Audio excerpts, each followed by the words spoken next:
Da apostila de vocês, tá? E essa vai ser a parte 3 dessa divisão que a gente fez aqui na aula, ok? Então vamos lá. Hoje a gente traz um pouquinho mais sobre a questão da influência da teoria científica na enfermagem. A gente conversou sobre a teoria científica na aula passada, nós falamos sobre a contribuição de Taylor, né? Sobre toda essa questão das especializações. E agora a gente vai trazer um pouquinho dessa influência para a nossa área profissional e alguns outros pensadores que contribuíram, trouxeram alguns benefícios, algumas questões utilizadas ainda até hoje pela nossa classe, ok?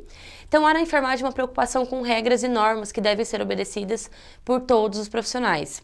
Isso é uma influência que a gente pode perceber que vem de alguns fragmentos da questão da administração, né? Essa questão de regras, de normas, de diretrizes de trabalho, de como fazer, de especialização.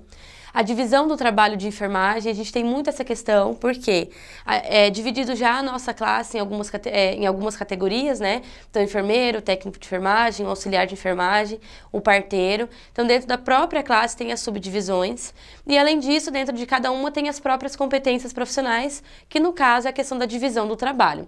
E dentro das instituições, a gente sabe que muitas vezes, por exemplo, a gente faz escala de trabalho. O técnico de enfermagem X vai fazer isso esse mês, vai fazer a troca das homotolias, vai fazer troca da data dos equipos, o outro técnico, o Y, ele vai fazer tal e tal coisa. Então, a divisão do trabalho dentro da própria unidade de trabalho, tá? Além das competências que a gente já tem. Método de trabalho funcionalista, que direciona a assistência, tornando-a fragmentada em suas atividades. Então, como eu falei, essa fragmentação das atividades, das competências profissionais e a especialização dos profissionais, sejam eles técnicos, enfermeiros, auxiliares, que possam fazer curso de aprimoramento, especialização em alguma área específica.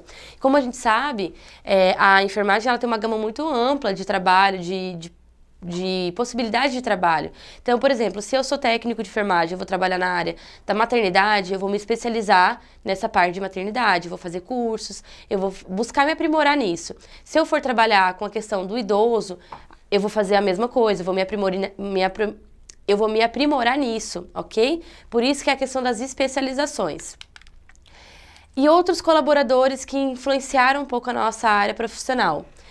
O Emerson desenvolveu trabalho sobre seleção e treinamento de empregados. Como eu já falei, o Taylor trazia um pouco essa questão de treinamento, de que as pessoas precisavam saber como elas faziam aquilo e não somente olhar o que o outro fazia e fazer igual, tá? Não só copiar o que o outro fazia, porque pode ser que o outro fazia de uma forma incorreta e aquilo só ia se multiplicando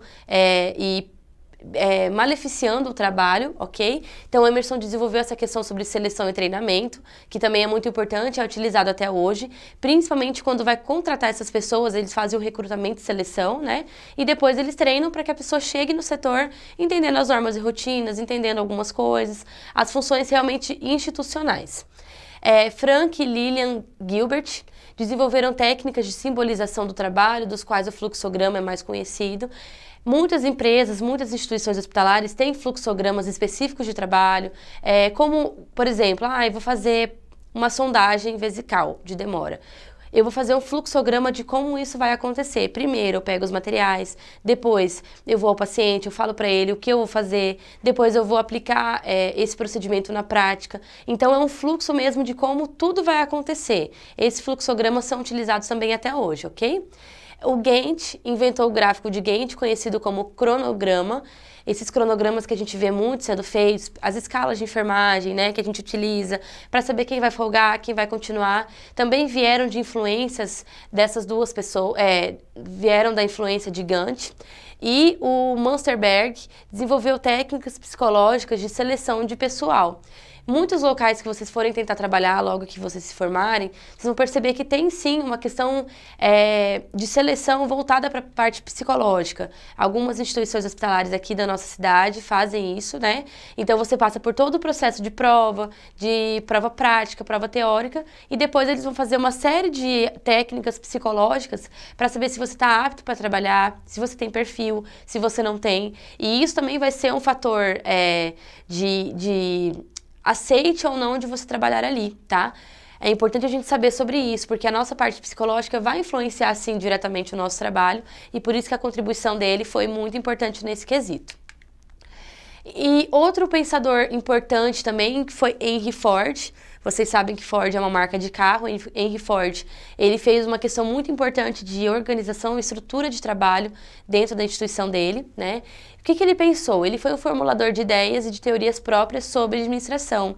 Ele veio trazendo uma linha de produção diferenciada, a partir de influências também de outros pensadores, ok? Participação acionária dos trabalhadores na empresa, então ele começou essa questão das ações, de você receber uma bonificação em um período do ano, porque pelos lucros da empresa, né? Aquele lucro vai ser dividido entre todo mundo que trabalha na empresa. Algumas instituições ainda continuam fazendo isso. Estabelecimento da jornada de 8 horas, ele percebeu que as jornadas de trabalho precisavam ser estipuladas e serem delimitadas e serem cumpridas para que aquele trabalho fosse realmente levado de uma forma mais produtiva e melhor. E definição dos princípios de especialização para permitir a produção em massa.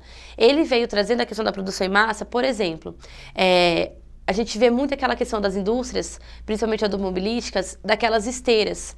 Então, a esteira, ela vem trazendo o que você precisa modificar, ela vai parar, você vai fazer o seu trabalho, terminou aqui, a esteira vai para o próximo e para o próximo. Então, é uma produção em massa. Não é você, como profissional, que dita o tempo de trabalho, mas sim essa esteira que vai passar esses métodos de trabalho instituídos pelos gestores para saber, olha, você vai fazer esse trabalho em tanto tempo. Isso não pode parar.